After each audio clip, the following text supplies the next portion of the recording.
নমস্কার বন্ধুরা, কেমন আছেন সবাই? কাকুলির ঘর কোনো একটি ব্লগে আপনাদের স্বাগত জানাই। তো বুঝতেই পারছেন আমি প্রচণ্ড ব্যস্ত। আর কালকে যেহেতু জন্মাষ্টমী, তো আজকে সব পরিষ্কার হচ্ছে, মন্দির সব ধোয়া মোছা সব পরিষ্কার চলছে। এখন সাজানো গোছানো চলছে। এখন ঠাকুরের আসন মোটামুটি এখন সাজানো চলছে।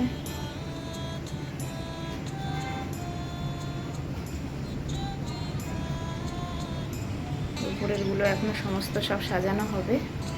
এগুলো এখন মোটামুটি সাজানো চলছে, জানি না কখন কাজ শেষ হবে। তো আমরা এখন কন্টিনিউ করছি।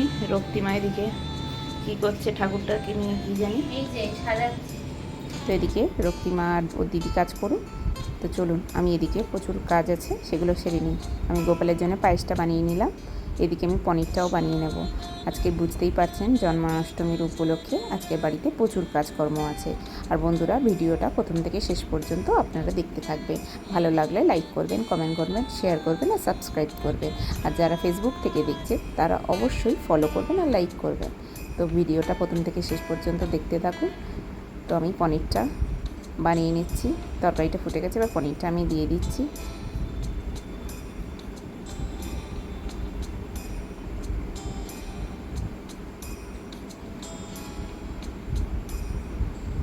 কেননা আমি একটু তাড়াতাড়ি করছি, এদিকে ঠাকুমশাইও চলে আসবে টাইমের মধ্যে, গোপালকেও বাল্যভোগ দিতে হবে।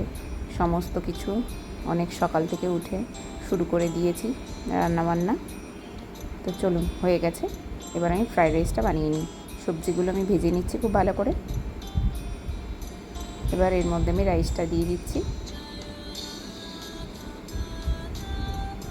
চলুন, ফ্রাইড রাইসটাও রেডি হয়ে গেছে। এদিকে এবার আলুর দমটা বানিয়ে নেব। এই যে আলুগুলো আমি সিদ্ধ করে নিয়েছিলাম খুব ভালো করে। আলুর দমটা আমি বানিয়ে নিলাম। তালের বড়াগুলোও বানিয়ে নিচ্ছি। তো বন্ধুরা, কেউ যদি আমার তালের বড়ার রেসিপি দেখতে চান তাহলে আমার চ্যানেলে আপনারা পেয়ে যাবেন এই তালের বড়ার রেসিপিটি। এদিকে আমি তালের বড়ারও মালপোয়া বানিয়ে নেব। তাল দিয়ে আমি মালপোয়া বানিয়েছি। আপনারা কারা কারা কীভাবে তাল মালপোয়া বানান সেটা আমাকে কমেন্ট করে অবশ্যই জানাবেন।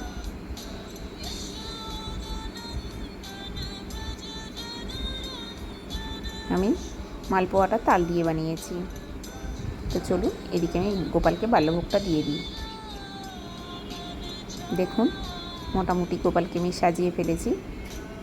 এদিকে রক্তিমা এদিকে সুন্দর করে ঠাকুরটাকেও সাজিয়ে ফেলেছে, ওর দিদিও হেল্প করেছে।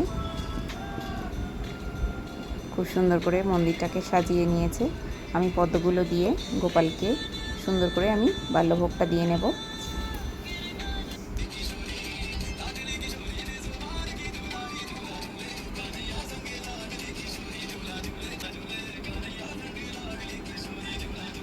আপনারা কমেন্ট করে অবশ্যই বলবেন আমার গোপাল সোনাকে কেমন লাগছে। আর আপনারা কারা কারা এইভাবে মন্দির সাজিয়ে গোপাল সোনাকে সুন্দর করে ভোগ বানিয়ে খেতে দিয়েছেন আমাকে কমেন্ট করে অবশ্যই জানাবেন।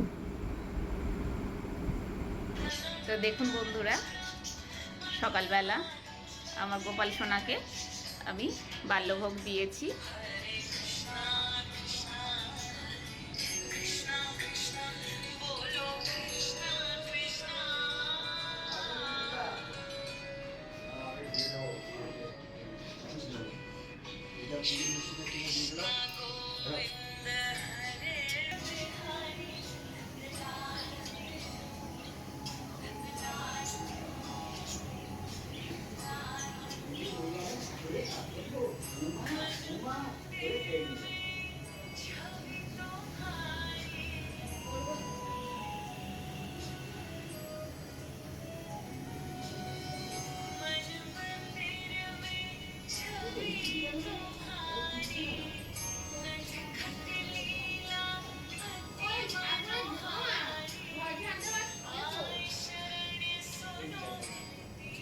তো বন্ধুরা, আমার মেয়ে প্রচণ্ড আমাকে হেল্প করেছে, ওর দিদিও খুব হেল্প করেছে আমাকে এই মন্দির সাজানোর জন্য।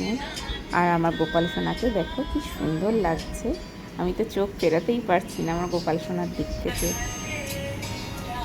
তোমরা আমাকে কমেন্ট করে অবশ্যই বলো বন্ধুরা যে আমার গোপালকে কেমন লাগছে। তো বন্ধুরা চলুন, আমার রান্না বান্না কমপ্লিট হয়ে গেছে। এখন ঠাকুরমশাইও এসে যাবে। এখন আমি ঠাকুর ঘরটা সুন্দর করে সাজিয়ে গুছিয়ে রেডি করে দিই। তো দেখুন, সমস্ত ভোগগুলো আমি ঠাকুরের কাছে সাজিয়ে দিয়েছি। এখনই ঠাকুরমশাই পুজোতে বসে যাবে। আমি রেডি করে দিলাম। ভিডিওটা ভালো লাগলে লাইক, কমেন্ট, শেয়ার অবশ্যই করো বন্ধুরা। আর পরের ভিডিও দেখার জন্য পাশে থেকো। দেখা হচ্ছে পরের ব্লগে।